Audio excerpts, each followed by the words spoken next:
नमस्कार दोस्तों। आज का जो हमारा लेक्चर है वो है एनसीईआरटी प्रॉब्लम्स पे। अभी तक हम पढ़ चुके हैं समुच्चय क्या होता है, उसकी परिभाषा को अच्छे से समझा, सुपरिभाषित क्या होता है, संग्रह क्या होता है, अवयव क्या होता है, इन सारी बातों को समझा। फिर हमने समझा कि समुच्चय को निरूपित कैसे करते हैं, रोस्टर फॉर्म, निर्माण रूप। तो ये जो दो रूप हमने पढ़े, उसके बाद में हमने संख्याओं के समुच्चय पढ़े, प्राकृत संख्याएँ, पूर्णांक, परिमेय संख्याएँ, वास्तविक संख्याएँ, सम्मिश्र संख्याएँ। ये सब कुछ अब हमारा हो गया। इतना होने के बाद में एक बार अब हम थोड़ी सी प्रॉब्लम एनसीईआरटी की प्रॉब्लम जो है वो सॉल्व कर लेते हैं, ताकि जितना हमने पढ़ा है वो एकदम अच्छे से क्लियर हो जाए। इससे रिलेटेड जो एनसीईआरटी की जो प्रॉब्लम्स है, जो प्रश्नावली है, वो 1.1 और 1.2 है। तो सबसे पहले आज हम इस लेक्चर में 1.1 प्रश्नावली को पूरा करते हैं, ताकि जितना कुछ भी हमने पढ़ा है वो ठोस हो जाए, वो मजबूत हो जाए, कि एनसीईआरटी के हिसाब से वो एकदम क्लियर हो जाए। ठीक है, चलिए आइए स्टार्ट करते हैं। ये आपके एनसीईआरटी की पहली प्रश्नावली है 1.1, देख लीजिए। ठीक है, तो सबसे पहला क्वेश्चन है, क्वेश्चन नंबर 1, निम्नलिखित में से कौन से समुच्चय, इनमें से कौन कौन समुच्चय है, कौन नहीं है। तो आपको याद होगा मैंने सुपरिभाषित बताया था, जो ढंग से परिभाषित। ढंग से परिभाषित का मतलब कौन समुच्चय के अंदर है, कौन नहीं है। अगर ये आप ठीक से बता पा रहे हैं, एकदम लॉजिकली अगर आप बता पा रहे हैं कि कौन समुच्चय में है, कौन नहीं है, तो फिर वो समुच्चय है। और अगर ऐसा नहीं कर पाते हैं, आप कंफ्यूज हैं कि हाँ भाई ये हो भी सकता है, ये नहीं भी हो सकता, अगर कंफ्यूजन है तो फिर वो समुच्चय नहीं है। स्टार्ट करते हैं। सबसे पहला फर्स्ट वन है, जे अक्षर से प्रारंभ होने वाले वर्ष के सभी महीनों का संग्रह। तो हमें पता है 12 महीने होते हैं, जनवरी, फरवरी, मार्च, अप्रैल, मई, जून, जुलाई, अगस्त, सितंबर, अक्टूबर, नवंबर, दिसंबर। 12 महीने में से जो जे से प्रारंभ होते हैं आराम से हम बना सकते हैं, किसी को कन्फ्यूजन नहीं होगा। चाहे दुनिया के किसी भी व्यक्ति से बनवाइए, वो वही बनाएगा जो मैं बनाऊंगा। तो क्योंकि हमें पता है जे से प्रारंभ होने वाला जनवरी है, जून है और जुलाई है, तो ये आराम से समुच्चय का संग्रह बन जाएगा। जनवरी, जून और जुलाई, ये 3 ही महीने आएंगे, कोई दिक्कत नहीं है आपको। चलिए आगे बढ़ते हैं। अगला है, भारत के 10 सबसे प्रतिभाशाली लेखक। अरे भाई मरवा दिया। अब ये प्रतिभाशाली जो शब्द है ये क्लियर शब्द नहीं है। प्रतिभाशाली किसे कहते हैं?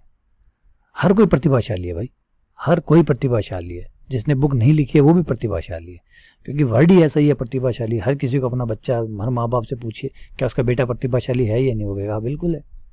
तो ये जो शब्द है ये आंकड़ों पे उतारिए आप, या तो क्लियर कीजिए कि इसकी बुक्स जो है वो सबसे ज़्यादा बिकी है ना, तो आधार पे बांटिए, या फिर जिसने सबसे ज़्यादा पैसा कमाया है उनके बताइए। कुछ एक आधार बनाइए जिस आधार पे हम इन चीज़ों को छांट सके। ये प्रतिभा वाली शब्द जो है वो खुला शब्द है ना, तो ये सही नहीं है, तो ये संग्रह नहीं बन सकता, क्योंकि शब्द अस्पष्ट है। प्रतिभाशाली शब्द जो है वो अस्पष्ट है, इसे समुच्चय में नहीं डाला जा सकता।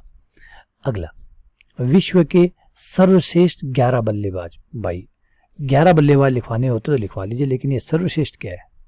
हर कोई श्रेष्ठ है। कोई अगर एक मैच खेला है वो भी सर्वश्रेष्ठ है, टीम तक तो पहुंचा, इंडियन टीम तक पहुंचा। अगर सर्वश्रेष्ठ नहीं होता तो टीम तक कैसे पहुंचा? कोई रणजी खेला है तो वो भी सर्वश्रेष्ठ है, क्योंकि रणजी तक तो पहुंचा।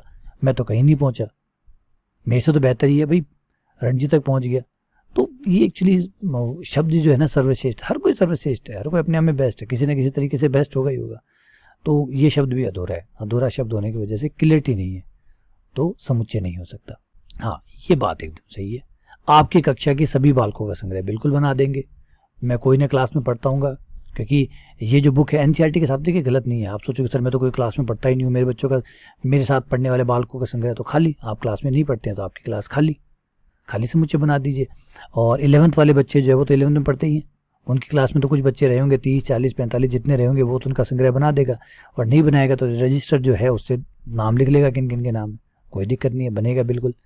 समुच्चय है भाई, जवाब हाँ में आएगा, समझ गए। चलिए आगे, 100 से भी कम प्राकृत संख्याओं का संग्रह। 100 से कम, तो प्राकृत संख्या में पता है 1 से स्टार्ट होती है, 1, 2, 3 प्राकृत संख्या बेटा, प्राकृत संख्या 1 से स्टार्ट होती है। और हमें 100 से कम लिखनी है, तो ये डैश डैश कहाँ तक जाएगा? 99 तक जाएगा, 99 तक जाएगा, क्योंकि हमें 100 से कम बनानी है। तो बिल्कुल आराम से बन जाएगा साहब, कहीं कोई इशू नहीं है, ये एकदम समुच्चय बन सकता है। अगला, लेखक प्रेमचंद द्वारा। बिल्कुल, लेखक प्रेमचंद ने क्या लिखा हुआ है वो हमारी लाइब्रेरी में, जो बड़ी लाइब्रेरी होती है डिस्ट्रिक्ट लाइब्रेरी में, आराम से आपको संग्रह मिल जाएगा इनका, कि प्रेमचंद वैसे बड़े फेमस राइटर थे, है ना। तो ये क्लियर है, यहाँ कोई डाउट ही नहीं है ना, एकदम क्लियर बात कही है भाई, लेखक प्रेमचंद। तो आराम से बता सकते हैं लेखक प्रेमचंद जो थे, मुंशी प्रेमचंद जिनको कहते हैं, उनके बारे में, उनके कौन कौन सी बुक्स उन्हें लिखी है और आराम से संग्रह में मिल जाएगा। बिल्कुल साहब, जवाब है हाँ, किया जा सकता है। सभी समपूर्णांकों का संग्रह, बिल्कुल संग्रह किया जा सकता है। हमें पता है समपूर्णांक कौन कौन से होते हैं। समपूर्णांक वो होते हैं जिनमें 2 का भाग लगता है, 0 में 2 का भाग लगता है, 2 में 2 का भाग लगता है, 4 में 2 का भाग लगता है, 6 में 2 का भाग लगता है, डैश डैश, -2 में 2 का भाग लगता है, -4 में 2 का भाग लगता है, -6 में 2 का भाग लगता है, डैश डैश। ये लीजिए पूर्णांक बना दिए। पूर्णांकों में माइनस प्लस दोनों आते हैं। आपको सम ढूंढने, सम जिनमें 2 का भाग जाता हो।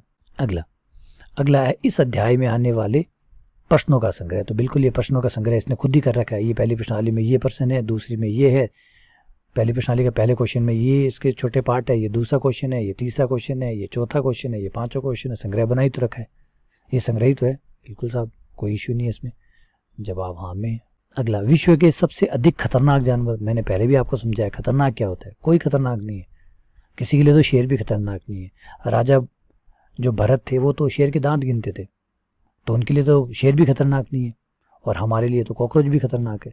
तो भाई ये खतरनाक शब्द जो है ये व्यक्ति टू व्यक्ति चेंज होगा, इसलिए जवाब नहीं है, क्योंकि ये क्लियर शब्द नहीं है। तो हो गया। चलिए अगले क्वेश्चन नंबर 2 पे आते हैं। क्वेश्चन नंबर 2 आपको समझाता है belongs to and not belongs to, संबंधित है अन्यथा नहीं है। तो आइए, ये समुच्चय है आपके पास ए, जिसमें 1 2 3 4 5 6 तक है। क्या 5 इसमें है? तो जवाब है हाँ है, 5 ये रहा। क्या 8 इसमें है? जवाब है नहीं साहब, इसमें 8 नहीं है, इसमें 1 से लेकर 6 तक ही है, 8 नहीं है। क्या 0 इसमें है? नहीं साहब, नहीं है, नहीं है। क्या 4 इसमें है? हाँ जी 4 इसमें है, जवाब हाँ है। क्या 2 इसमें है? हाँ जी 2 इसमें है। क्या 10 इसमें है? नहीं जी 10 इसमें नहीं है, नहीं है। बस हो गया। चलिए आगे बढ़ते हैं। अब ये निर्माण रूप में लिखे हुए हैं, ये क्वेश्चन निर्माण रूप में लिखे हुए हैं और हमें चेंज करवा रहा है कि इनको रोस्टर रूप में लिखिए, मतलब खोल के लिखिए। ठीक है, सेट बिल्डिंग फॉर्म में लिखे हुए हैं और रोस्टर रूप में खोल के हमें लिखने के लिए बोल रहा है। चलिए पढ़ते हैं। एक समुच्चय एक्स का। ठीक है भाई साहब, एक्स कौन है? एक्स पूर्णांक है। पूर्णांक वो होते हैं जो माइनस के भी होते हैं, प्लस के भी होते हैं, 0 भी होते हैं, पूरे पूरे होते हैं, पूरे पूरे।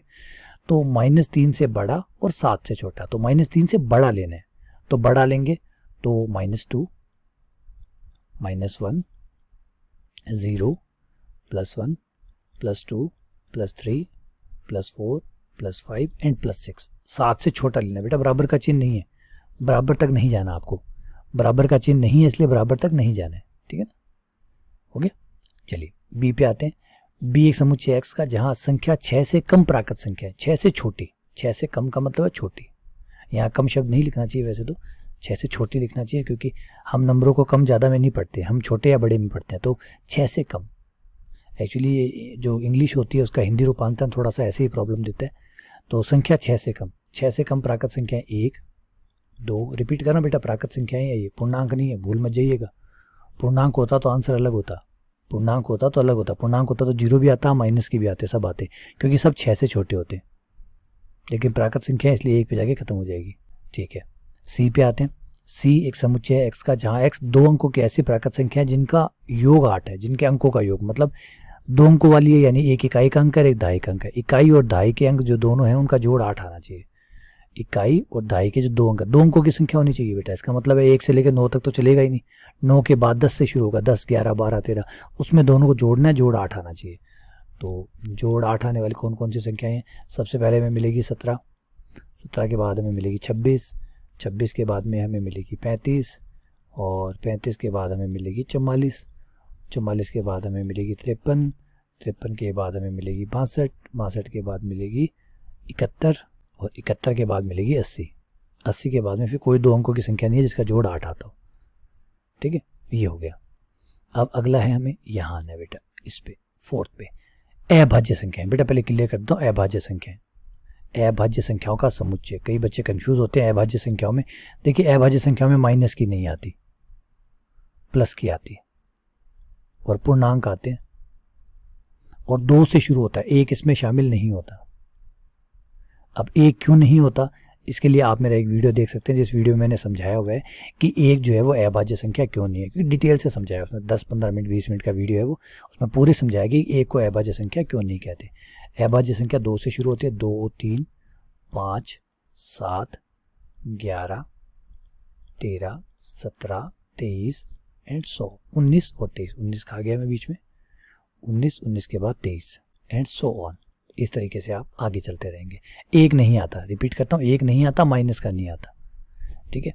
अब x एक अभाज्य संख्या आपको चुननी है जो संख्या 60 की भाज्य को, मतलब 60 में उसका भाग जाता हो, तो 60 में भाग जाने वाली संख्याएं डी समुच्चय 60 का भाग जाता है। देखिए 60 में 2 का भाग जाता है, ठीक है भाई, 3 का भाग जाता है, 5 का भाग बिल्कुल जाता है, 7 का नहीं जाता, 7 का नहीं जाता, 11 का नहीं जाता, 13 का नहीं जाता, 17 का नहीं जाता, 19 का नहीं जाता, 23 का नहीं जाता, बिल्कुल नहीं जाता साहब। ये लीजिए 2, 3, 5, ये 3 ही संख्याएं ऐसी है जो अभाज्य भी है और 60 की भाजक भी है, मतलब 60 में इनका भाग जाता है। आ जाइए अगले क्वेश्चन पे आते हैं। अगला क्वेश्चन है हमारा ट्रिग्नोमेट्री शब्द के सभी अक्षरों का समुच्चय। इसके अक्षर हमें लेने हैं और समुच्चय बनाना है। आपको याद होगा मैंने पहले ही बात समझाई थी कि रिपीटेशन नहीं कर सकते आप, एक चीज़ को आपको सिर्फ एक बार लिखना होगा, है ना। तो ये आपका ए समुच्चय, इसमें हर चीज़ को एक बार लिखते चलिए। सबसे पहले टी कॉमा ट्रिग्नोमेट्री का टी, फिर आर, सब एक एक बार आए उनको लिखते जाइए, डबल आते ही बंद कर दीजिएगा। आर आई जी ओ ओ, फिर एन, एन पहली बार ही आ रहा है, ठीक है आने दीजिए। एन के बाद ओ आ रहा है, नहीं आ चुका भाई। एम आ रहा है पहली बार, ठीक आने दीजिए। ई आ रहा है पहली बार, आने दीजिए। टी दोबारा आ रहा है, नहीं आने दीजिए। आर दोबारा आ रहा है, नहीं आने देना। वाई आ रहा है पहली बार, ठीक है, जो पहली बार आ रहा है उनको आने दीजिए, जो दूसरी बार आए उनको बंद कर दीजिए, रोक दीजिए कि ना भाई अंदर नहीं आना, अलाउड नहीं है। अब बेटर पे आ जाइए। बेटर पे देखिए बी ई टी, फिर टी दोबारा आ गया, नहीं लिखेंगे। ई दोबारा आ गया, नहीं। आर, चलिए आगे बढ़ते हैं। अब आपको इनको निर्माण रूप में लिखना है। यहाँ पे थोड़ा सा प्रतीक चिन्ह गलत लगा हुआ है, ये छोटा ब्रैकेट नहीं है बल्कि मंझला ब्रैकेट है बीच वाले ब्रैकेट से। तो इन समुच्चयों को आप निर्माण रूप में लिखिए। देखिए बड़े ही मजेदार तरीके से निर्माण रूप में एक चीज़ को आप कई तरीके से लिख सकते हैं, ये बात मैं आपको बता चुका। मान लीजिए समुच्चय का नाम आपने ए रख लिया। ए एक समुच्चय है किनका, एक्स का। एक समुच्चय है एक्स का। ये कौन है, नंबर से, और नंबर में भी कौन है, पूर्णांक है, या प्राकृत संख्याएं बोल सकते हैं, प्राकृत संख्याएं भी है। तो एक्स प्राकृत संख्या है, एक्स प्राकृत संख्या है, सही है। प्राकृत संख्याएं भी वो है जो 3 से लेकर 12 तक जा रही है, तथा 3 का गुणज है, x बराबर है 3n, x बराबर 3n। n का मान 1 रखेंगे 3 आ जाएगा, 2 रखेंगे 6 आ जाएगा, 3 रखेंगे 9 आ जाएगा, 4 रखेंगे 12 आ जाएगा। लेकिन 12 के बाद नहीं है, नहीं है तो इसको बांध दीजिए, इसको बांध दीजिए। यहाँ बता दीजिए कि भाई n को आपको चलाना है 1, 2, 3 और 4। ये लीजिए, इसको बंद कर दीजिए, कोई कन्फ्यूज़न नहीं होनी चाहिए। ये लीजिए बंद कर दिया, कन्फ्यूज़न खत्म। समझ गए बात। x बराबर 3n और n बराबर 1, 2, 3, 4। इस चीज़ को आप कई तरीके से लिख सकते हैं, देखिए, और लिखना भी चाहिए आपको, अलग अलग तरीके पढ़ने चाहिए। n क्या है, n एक नेचुरल नंबर है, और वो नेचुरल नंबर जो 1 से शुरू होगा और 4 तक जाएगा। आप ऐसे भी लिख सकते हैं इस बात को, ऐसे भी लिखना है तब भी ठीक है, 1, 2, 3, 4 करके लिखने ऐसे भी ठीक है, x बराबर 3n ऐसे भी ठीक है। या आप कह सकते हैं x 3 का गुणज है, x 3 का गुणज है 12 तक। 3x जो है वो 3 का गुणज है, तो x का पढ़ा आपको 3 तक, 3 का बोलना है 12 तक, मतलब 3 एकम 3, 6, 9, 12। तो कोई फ़र्क नहीं पड़ता कि आप कैसे लिखते हैं, लिखने का तरीका आप अलग अलग अपने हिसाब से चूज़ कर सकते हैं। मतलब बात ये होनी चाहिए कि वो चीज़ जब आप लिखें तो उसका मतलब वही निकलना चाहिए। तो मामी से पूछ, ठीक है ना,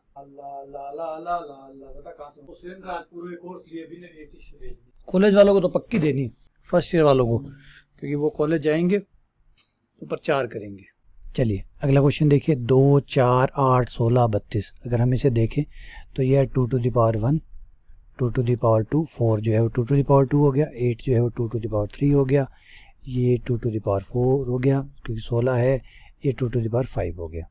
तो आराम से इसका समुच्चय बन जाएगा कि इसका नाम अगर मैं b नाम देता हूँ, b एक समुच्चय है x का, जहाँ x जो है वो प्राकृत संख्या है। आप इसे कह सकते हैं belongs to natural number, x belongs to natural number, और x बराबर कितना है, 2 to the power n है, और n का मान क्या है, 1, 2, 3, 4 और 5 तक। ये लीजिए, ठीक है, हो गया ये।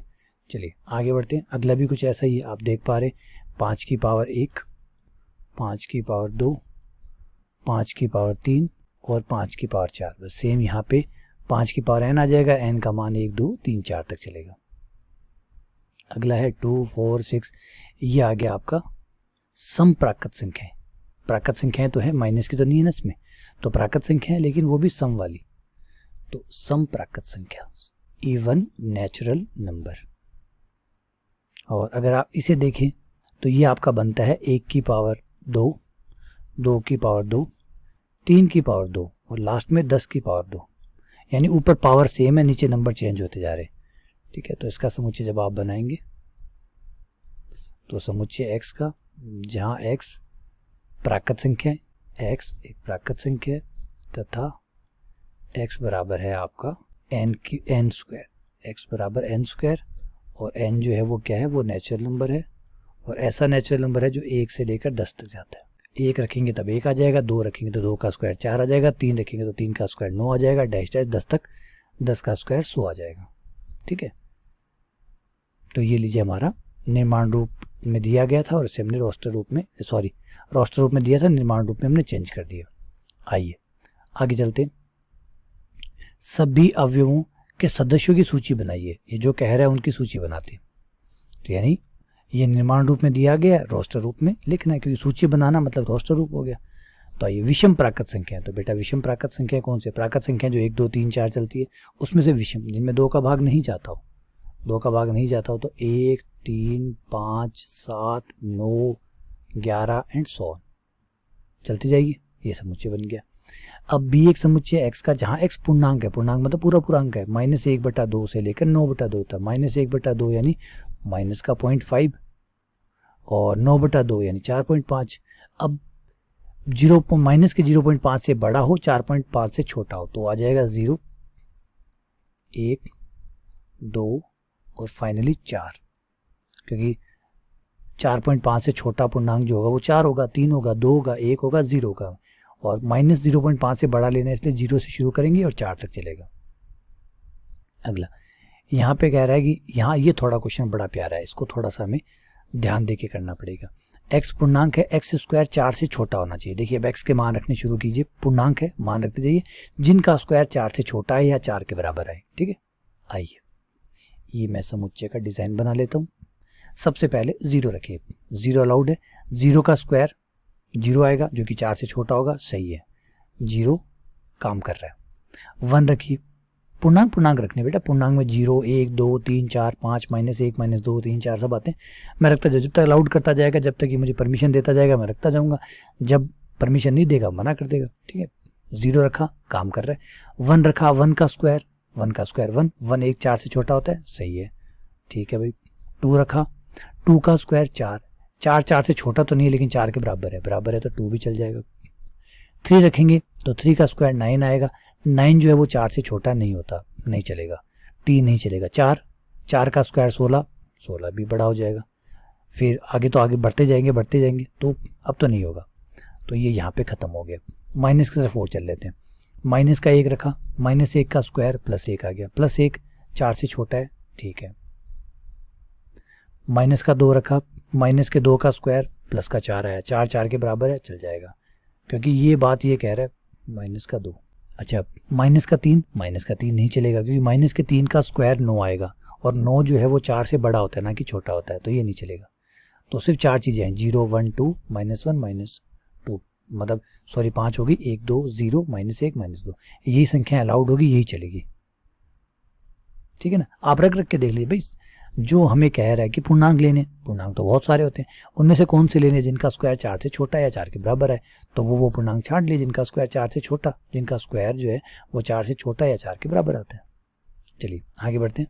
अगला है हमारा लोयल शब्द का एक अक्षर। बेटा एक अक्षर का मतलब ये नहीं कि आप एक अक्षर लिखेंगे, एक अक्षर का मतलब है एक अक्षर करके लिखते जाइए।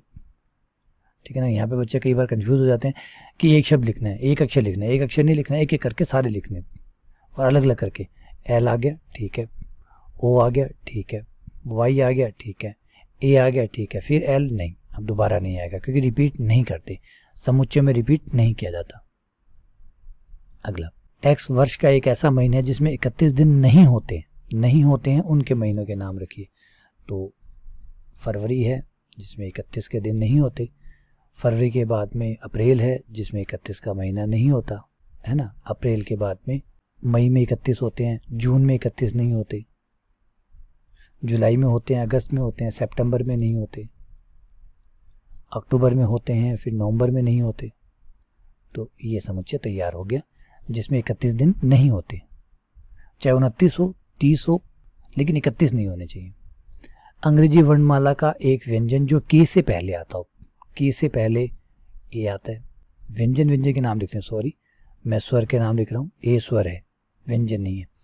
तो व्यंजन के नाम है, थोड़ा सा ध्यान से पढ़े हम।